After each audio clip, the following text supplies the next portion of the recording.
आसनस्था आहे. हे मंदिर भारतातील कलाकृतीचे आणि वास्तुशिल्पाचे अत्यंत महत्त्वाचे उदाहरण आहे. हे मंदिर जर आपण वरतून पाहिले तर आपणास एखाद्या महान यंत्राप्रमाणे दिसते व बाजूने पाहिले तर आपणास खूप सारे नक्षीकाम दिसते.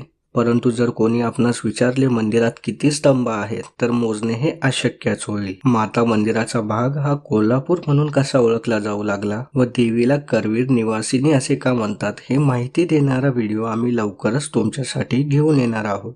पुणे येथून कोल्हापूरला कसे जायचे, तिथे रंकाळा तळे, महाराज राजर्षी शाहू महाराज पॅलेस, आपण कुठे राहू शकता व इतर महत्त्वपूर्ण माहिती सांगणारा व्हिडिओ आम्ही बनवलेला आहे, जो तुम्ही नक्कीच पाहू शकता. आम्ही आशा करतो तुम्हाला हा व्हिडिओ नक्कीच आवडला असेल.